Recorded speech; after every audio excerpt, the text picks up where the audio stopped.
When I was 17 years old, I was easily the most depressed person I knew. I was the most depressed I've ever been in my life. I share a lot about myself online, but something most people probably don't know is that at 17, I was actually playing video games professionally. I was playing Team Fortress 2 or Counter-Strike professionally.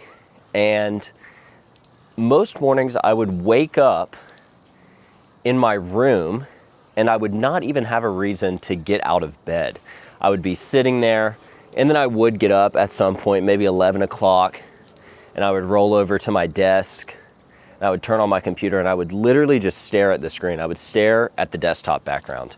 I didn't even have a purpose or a reason to do anything on the computer. I just existed. I just was. When I was 16, I was so shy, I couldn't even go into a grocery store to buy anything out of fear of talking to the cashier. But from this pure desperation of not having anything going on in my life and just waking up brain numb every single morning, I did not find the courage so much as I was forced to apply for my first job. And I did that at a grocery store in town. Applied online, they asked me to come in for an interview, and I went in for the interview, and it was about 15 minutes in the darkest office of a grocery store you can imagine. It's already a pretty dark place. Now imagine it even darker, no lights on, no windows. And I left, and I never heard anything. I actually followed up, and I still never heard anything. After that, I went to apply at the car wash in town. And I showed up a little bit more confident in my ability to talk to people, but still extremely nervous, never having really interacted with people that I did not know in my life. I was extremely shy from about the time I started playing video games and stopped going outside when I was 12 or 13. I showed up early. The interview was at a half hour. And it would have been 40 past when the gentleman who owned the car wash came and sat down, and he saw me on my phone and he said, "Oh, it's not a good look to be on your phone in an interview." And I was thinking to myself, you're 10 minutes late to my interview. That's not a great look either. So I didn't end up getting that job either. I think by the end, he thought I was too qualified, maybe. Turns out he mostly hires felons. By this point, I was at such a low point in my life, I was desperately clawing for something to occur. And that is why I then applied at Chick-fil-A, fast food. And I applied online, I got interviewed for that job, and I was so nervous the entire time. I remember I was about to turn into the shopping center where the store was, and my heart was beating so fast. My palms were sweating on the steering wheel. I was about to go home. But then for some reason, something overcame me and I just decided I had to do it. I'd wasted enough time. I could have wasted even more. But at this point, there was no more time to waste.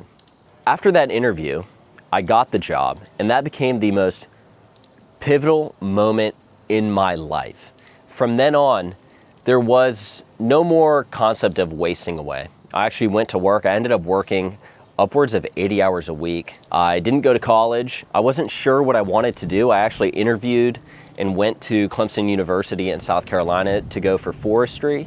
And I remember sitting across from the advisor and I was so out of it. Every time he was talking, it was like words visually coming past my head.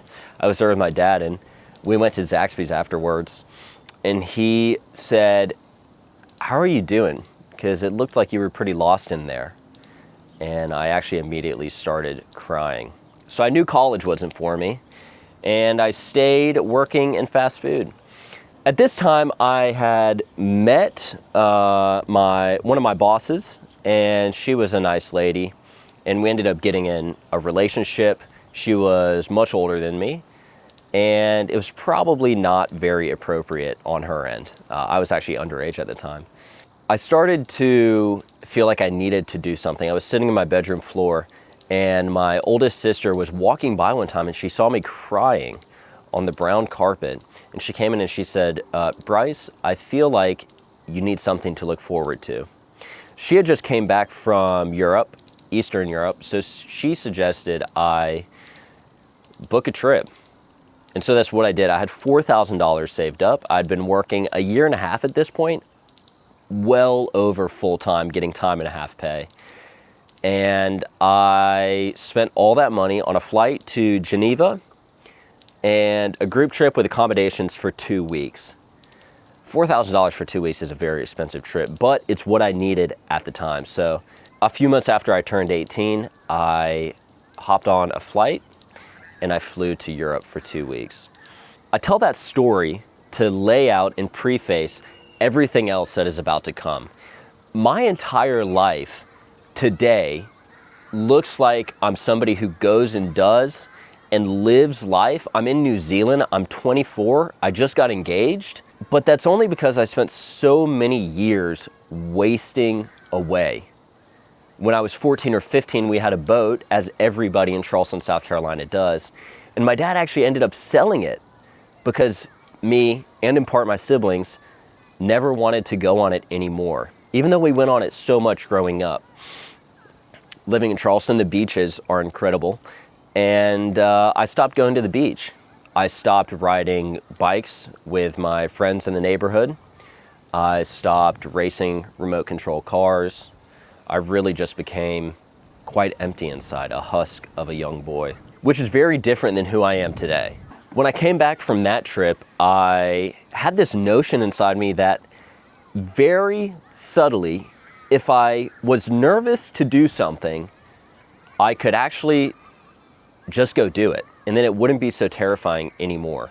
Coming back from the Alps, Switzerland, France, and Italy, I was full of young confidence in a way. I had accomplished something I had never done before. I had seen mountains, which I had never seen before, and I had gone to a foreign country, not speaking the language, with no cell service, no SIM card. I didn't even know how to do that. And I got lost in Lausanne. My luggage got diverted out of Washington and was missing for close to a week. And I had to ride public transit through the night to find the hotel I was supposed to be staying at. If I could do all that, I could really do whatever the next thing was. And for some reason, what came next was a little bit further. I came home, didn't really have a job for a while. This was during COVID. Didn't know what I wanted to do. I still wasn't going to college. That was not happening. And I saw on Instagram the local surf shop had a job opening. And I wasn't a really good surfer at the time. I grew up kind of surfing, but I figured that's probably a cool environment. Why not? I remember I was at a park and I called my mom and I said, hey, the surf shop just posted on Instagram. I think I'm gonna go apply for the job in person. And she said, all right, you should do that. And I hung up the phone, and I have probably never been more scared in my life. My palms were sweating again. My heart was beating super fast. Oftentimes when I'm nervous, I get this lightweight feeling in my chest. And I've kind of trained myself now that when I feel that lightweightness in my chest, that means I'm supposed to go do something. So this started back then. I immediately drove over 30 minutes to the surf shop. I walked in and I applied for the job.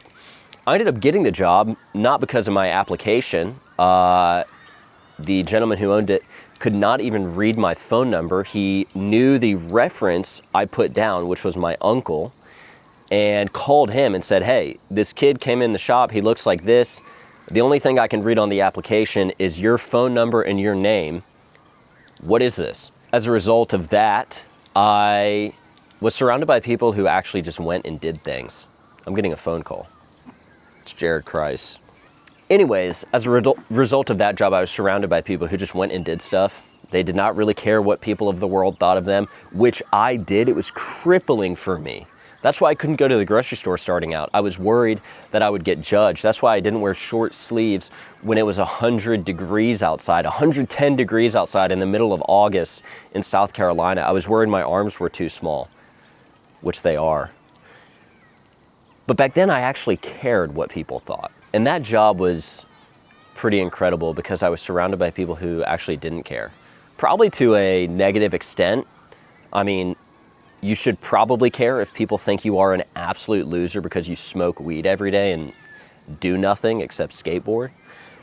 But I did learn something from those people. And so the owner of the shop, he was building out a Sprinter van to go do a little road trip. He's actually from Europe himself, living in South Carolina, so he had a pretty adventurous spirit in him. Young, immature way, I didn't really know what I was doing, so I decided to buy a rooftop tent.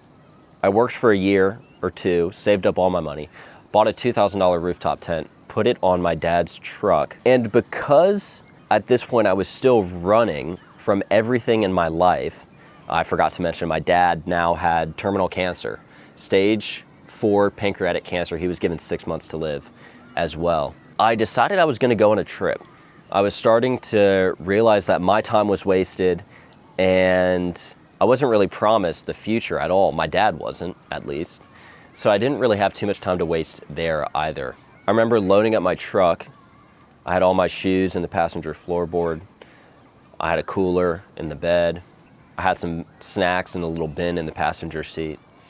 And I sat in the driver's seat and I came to the moment where I had to put the key in the ignition. I knew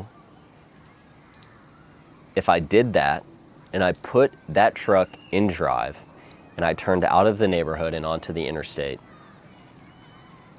I was entering the unknown. I knew that I was going into a world that I didn't really understand. I knew I was going places that I didn't even really know I was going to. I didn't have a destination. I didn't know how to camp. I'd only done it twice before.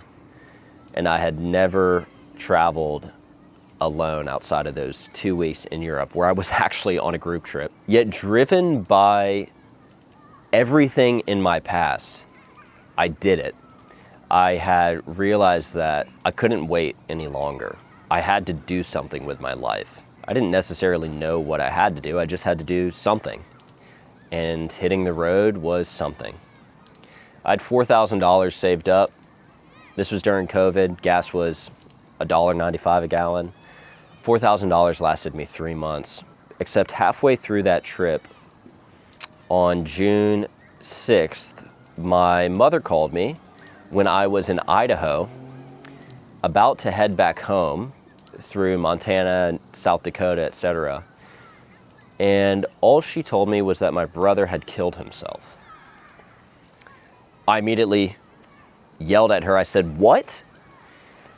And my mom, Hispanic, only said, "Do not yell at me. Find your way home." And we hung up the phone. I screamed in my truck for the next 30 minutes driving down I-90. I crossed the Montana border. An hour or two later, I was still crying. I kind of processed everything in those 3 or 4 hours where I was just driving in a straight line through the emptiness of western Montana. And then I came to the realization that I did actually have to get back home. So I was deciding between flying home or driving home. If I drove home, it was going to take me 2 days. But if I flew home, I was scared that I would have enough time on the plane to even think about what was happening, and that would pretty much destroy me. But I knew I had to get home sooner rather than later, so I did end up flying. I had to go to Target to get a duffel bag. I drove back 5 hours to Spokane, parked my truck in the airport, flew home, and then a few weeks later had my birthday at home. I ended up completing that trip, and I would say before, when I left, I was a boy. I was naive, I was shy, I was uncertain of my place in the world. But when I came out of it, I was a man. And not by choice, not because of anything I did, but mainly because, like so many other great men, I became a man because I was forced to. I had to go into my brother's room, and after a crime scene cleanup had gone in there and gotten everything out with blood or DNA on it, I had to go take the rest and throw it out.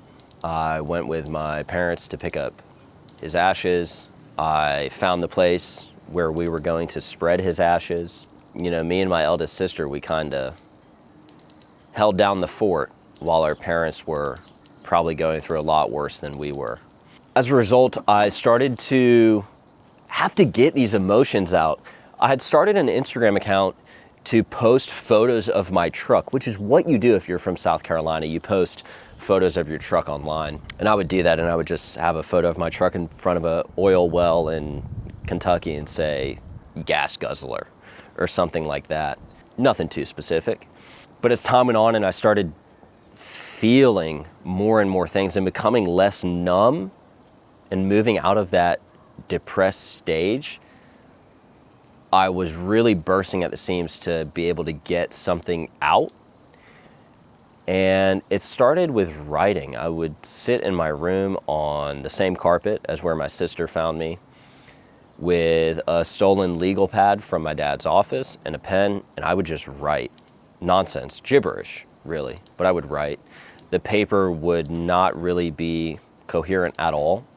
It was mostly filled with tears that kind of saturated any of the pen marks. But writing helped me process my emotions. It helped me clear my mind, which can best be explained as kind of a ball of yarn that, as time gets going, just becomes more and more warped. Not unlike my hair. If you just leave it, it just gets tangled more and more. But I found writing alleviated that entirely. It would be impossible to verbalize what I was feeling, but I could sit down in my room and I could write the things I could not say, the things that made me cry or the things that kept me locked inside my own head. And as I started to develop that, which would just be literally 4 or 5 sentences, starting out with like a few words. I think originally I started out literally just writing the words I was feeling, which I learned from a therapist. If you don't know what you're feeling, just write the emotion. I was getting these things out, but I wanted to be heard. I wanted somebody to acknowledge me. And I guess if you're having a normal conversation with another human being, you would inherently be heard. They would go like, oh yeah, dude, I totally understand. I mean, that's the conversations I have now. But if you can't verbalize and you're just writing, how do you get heard? And so I started naming the photos I was posting on Instagram, mainly because I was actually too shy to even verbalize what I was feeling so publicly. But if I named a photo kind of 2 or 3 words that summarized what I was feeling and put that as the caption, it gave me this knowledge, this assumption that somebody else out there would understand me. Looking back, they probably didn't. They were just like, what is the name of this photo? But that's what I did. As time went on, I got more comfortable. I started writing a sentence about what I was feeling when I was watching the sunset back home, or a little memory from my first road trip. Years and years later, this became what I do now, which is writing essays for a living online, and to the Out There Club, who funds my writing and these adventures and the stories that I get to share. I could have waited to share those first words. I used to be so terrified of posting that I would hit share, wait for it to upload, and not just close the app, I would turn off my phone so that I would get no notifications, and then I would go do something else. I would be so desperate to not even think about the reception I would get for posting a few sentences online that I would go do the dishes. I would go swim. I would go do anything physical to kind of occupy my mind, which I guess in a lot of ways is why I ended up doing carpentry work, because it was a respite or a distraction or both from the mental world that I primarily lived in. Not even necessarily with my writing, but with my entire existence. Everything is always up in my head, and building a piece of furniture or building a fence or laying down AstroTurf or even painting houses, all of things that I've done takes you out of your head. You can't mentally lay AstroTurf. You have to have the gravel compactor, and you have to very physically be moving that around. It's hard to be in a deep headspace in that scenario. And ironically, that's where some of my best writing has come from. I'm in New Zealand right now, and I just got engaged to my fiance who is from here a little while back. And there's these things in life that you know you're supposed to do, or that you really want to do, but you haven't worked through all the doubts or the theoretical or like the questioning that comes up most of the time, which I have found is entirely invalid to begin with. But I knew there was no more reason to wait to get engaged, even though we had only known each other for less than a year and been dating for 3 or 4 months. So I asked her parents, I asked Grace, and she said yes. The story of my life the past 5 years has been one of being tired of waiting, knowing that time is finite. I mean, having a dying father and a dead brother will do that to you. It'll make you realize that your life isn't going to go on forever. I'm on a roof. I could fall off right now. It's coming to the realization that there is no time to waste. And if I want to do something, or if I know I'm supposed to do something, I should do it. Because I have seen the people closest to me no longer be able to do things, which a lot of people think is insane. But a lot of people aren't me, and they don't know what I know. They don't know that their time is actually limited. That's probably why they date for 4 years, or stay at a job they hate, or are afraid to do whatever they want to do, whether that's post something online or go to a coffee shop alone and sit there and watch people eat, or go on a road trip, or go to Europe, or just do anything. I'm making this video, which is very rough, for the same reason.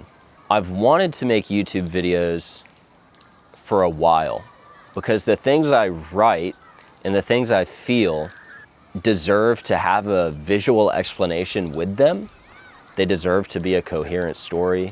But I've not wanted to put in the effort, or I've been kind of scared of how terrible the first real video like this I make will be, which it probably is. Or I'm not even sure if what I'm saying will make sense.